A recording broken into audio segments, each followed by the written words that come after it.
જેમણે આ આખું વર્કશોપ કાર્યશૈલી થાય એ માટે પ્રયત્ન કર્યો એમનો પણ આભારી છું. મારે તમને એક બહુ રસપ્રદ વાત કરવાની છે. In my work in Los Angeles at the Frank D. Latterman Regional Center, my job was to work with families of children with developmental disabilities. So it was a wide range of children, from children who had physical disabilities to sensory disabilities to mental disabilities. લોસ એન્જલિસમાં જ્યાં હું કામ કરું છું ત્યાં મારું કામ એવા બાળકોના વાલીઓ સાથે છે કે જેમના બાળકોને વિવિધ પ્રકારની વિકલાંગતા છે, શારીરિક વિકલાંગતા છે, માનસિક વિકલાંગતા છે, એને સેન્સરી એટલે કે બે જોવાની સાંભળવાની તકલીફ એ પ્રકારની વિકલાંગતા છે. તો વિવિધ વિકલાંગતાવાળા જે બાળકો છે એના કુટુંબો સાથે લોસ એન્જલિસમાં કામ કરું છું. In the center, there's a family resource center where lots of information is shared with families. અને અહીંયા જે આજે આપણો ઉપક્રમ છે એ જ રીતે ત્યાં આ કુટુંબો સાથે ઘણી બધી માહિતીનું આદાન પ્રદાન કરવામાં આવે છે. And this is a center where parents are receiving diagnoses about their children for maybe the first time. So it's a very sometimes difficult situation. અને આ સેન્ટરમાં જે આપણો અનુભવ છે કે પહેલી વાર નિદાન થાય તો મા બાપને કેવી આઘાતની લાગણી અનુભવાય છે. તો ત્યાં પણ એક પ્રકારનું જોવા મળે છે કે જ્યારે પહેલી વખત બાળકોનું નિદાન થાય તો મા બાપને માટે એ સ્વીકારવું ઘણીવાર મુશ્કેલ પણ હોય છે. The assistive technology lab where I work is just down the hall from the Family Resource Center. ત્યાં જે કુટુંબો માટેનું જે રિસોર્સ સેન્ટર છે ત્યાં માર્કેટ કામ કરે છે એની બાજુમાં જ આસિસ્ટિવ ટેકનોલોજી લેબ આ પ્રકારની જે મદદરૂપ થાય એવી ટેકનોલોજીની એક પ્રયોગશાળા આવેલી છે કે જ્યાં જે એમનું મુખ્ય કાર્યશાળા છે લોકેશન.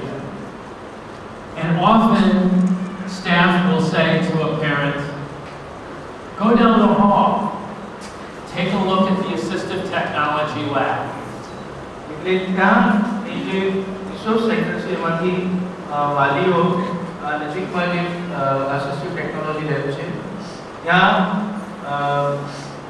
મુલાકાત કરીને ઘણી બધી માહિતી આ પ્રકારની ટેકનોલોજી વિશે મેળવે છે. And I will be in the lab working with a family, and often someone will knock on the door. They'll come in, I will say hello, show them just a little bit of information because I'm working with a family, and then invite them to come back if they would like. અને આ લેબોરેટરીમાં પ્રયોગશાળામાં મા બાપ મારું બાળક મોકલાવે ત્યારે હું એમને જે કામ કરી રહ્યો છું આ પ્રકારની ટેકનોલોજીના વિકાસ માટે એ બતાવું છું અને એમને માટે ત્યાં હાજર હોઉં છું. So the door knocks, and in comes a family. Mother, father, daughter. In the door comes a family. Okay, mother, father, daughter. Okay. તો પારણે મા બાપો આવે છે, માતા આવે છે, પિતા આવે છે, દીકરીઓ આવે છે, દીકરાઓ આવે છે. An Indian family. અને ભારતીય મૂળના કુટુંબો પણ આવે છે. Gujarati family. Gujarati. Sitamsu, my daughter is also in Los Angeles. Yes. Sitamsu my દીકરી વિપાશા. મને તો નામ લેતા પણ બહુ આનંદ થાય. But at that time, એ પણ લોસ એન્જલિસમાં છે. at that time, Vipasha was moving to Los Angeles for the first time. This was 8 years ago. વિપાશા જ્યારે પહેલી વખત વાર આવી એ વખતે 8 વર્ષ થયા. લોસ એન્જલિસ આવીને 8 વર્ષ. Now, Professor Sitanshu Mehta is highly regarded in India and in Gujarati, but I did not know that. મને ખબર જ નથી કે પ્રોફેસર સિતાંશુ મહેતા તો ભારતમાં અને ગુજરાતમાં આટલું બધું માન. He was just a father. મને તેમ જ હતું કે એક માત્ર એક પિતા છે. When I met Vipasha, I had an immediate connection with her. A direct connection, a bond. Okay, વિપાશાને મળ્યું ત્યારે મને પહેલી વહેલી વાર એની સાથે સીધો સંપર્ક થયો. Vipasha and my daughter Eva, both have cerebral palsy. વિપાશા અને મારી પોતાની પુત્રી ઈવા બંનેને સેરેબ્રલ પાલ્સી છે. સીપી આપણે જેને કહીએ છીએ સાદી ભાષામાં, cerebral palsy. They cannot walk. ચાલી શકતા નથી બંને. They cannot talk. વાત કરવામાં પણ મુશ્કેલી પડે છે. They cannot hold something in their hand. હાથની પકડ પણ એની મુશ્કેલ છે. હાથમાં પકડી નથી શકતા બરાબર. But as it turns out, they are very bright. પણ તેમ છતાં એનું મગજ ખૂબ સતેજ છે, બુદ્ધિશાળી છે બંને. They are both women who are all too often underestimated. બંને સ્ત્રીઓની ઘણીવાર આપણે પૂરેપૂરી કદર કરતા નથી, એની ઉપેક્ષા કરીએ છીએ. For those of us who are parents, when we look into the eyes of a child, we know. અને મા-બાપ તરીકે અમે જ્યારે આ બંને દીકરીઓની આંખમાં મેળવીને જોઈએ ત્યારે અમને એનો ખ્યાલ આવે છે. And when I looked at Vipasha, she knew that I knew that she knew. We both understood each other. બરાબર. ઘાયલની ગત ઘાયલ જાણ. એટલે વિપાશા અને બાબા તરીકે જ્યારે અમે એકબીજાને મળીએ છીએ, જોઈએ છીએ ત્યારે જાણીએ છીએ કે એમની વર્ષ અમને. Vipasha was the first woman in India to earn a doctorate in philosophy. વિપાશા ભારતભરમાં સૌથી પહેલી એક એવી સ્ત્રી છે કે જેણે પીએચડી કર્યું છે, ડોક્ટરેટ. પીએચડી ઇન ફિલોસોફીમાં પીએચડી કર્યું છે. ભારતભરની પહેલી સ્ત્રી ફાસ્ટિંગ વ્યક્તિ. A woman who could not walk, who cannot talk, who cannot hold things in her hands, is a doctor in philosophy.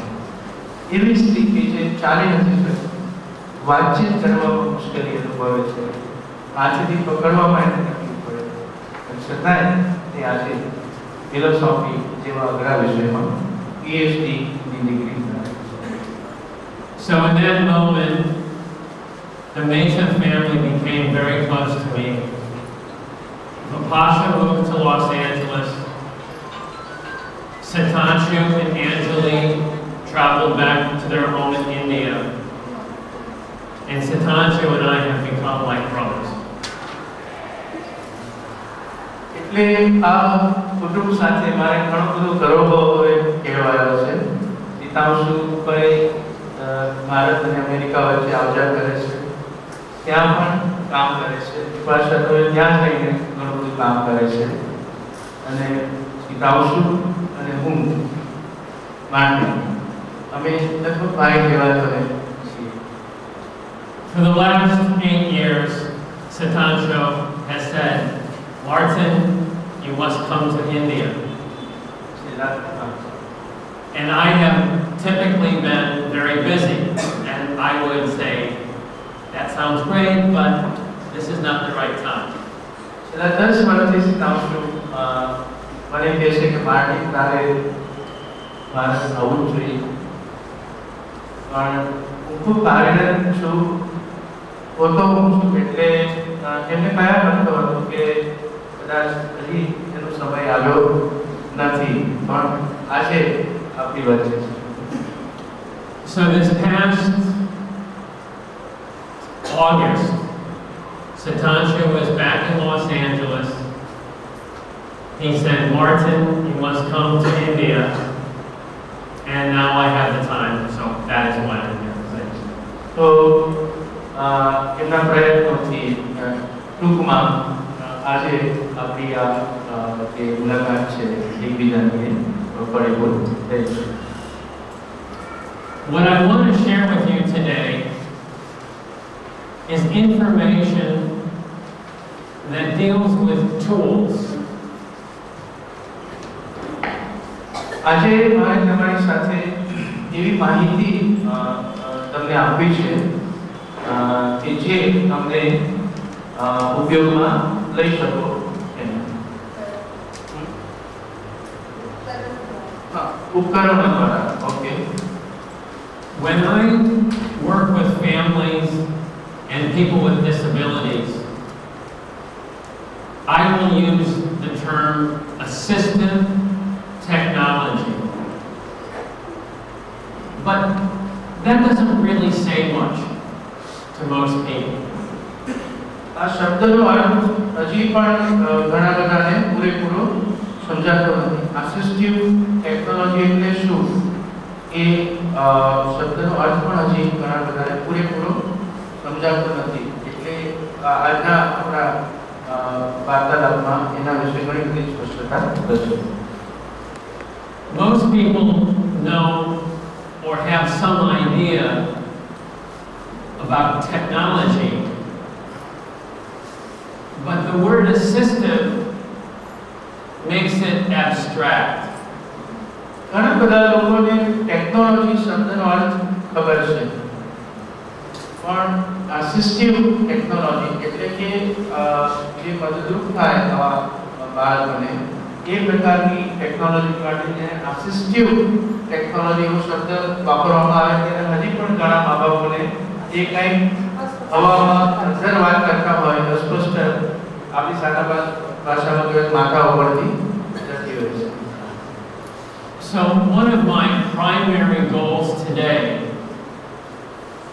is to give you context. When I say assistive technology, think of tools. એટલે મારો મુખ્ય ઉદ્દેશ આજે આપણે આ જાતની સુવિધાને આપણે યોગ્ય સંદર્ભમાં સમજીએ અને સરળ સાધનો વિશે તમને સમજ કેળવાય એ પ્રકારનો તમને તમારી સાથે વાર્તાલાપ કરવાનો ઉદ્દેશ છે. We all use assistive technology, whether we have a disability or not. ખરેખર તો આપણા જીવનમાં ઘણી બધી ટેકનોલોજી છે કે જે આપણને મદદરૂપ થાય છે. રસોડામાં અને ત્યાંથી શરૂઆત કરીએ તો વાહન વ્યવહારમાં કે ગમે ત્યાં નોકરી ઘણી બધી ટેકનોલોજી છે કે જે આપણા જીવનમાં આપણને વિકલાંગતા હોય કે ના હોય પણ મદદરૂપ થતી હોય છે. પણ આ શબ્દ ખૂબ ચોક્કસ અર્થ સાથે વાપરવામાં આવે છે. For example, assistive technology. ચશ્મા પણ એ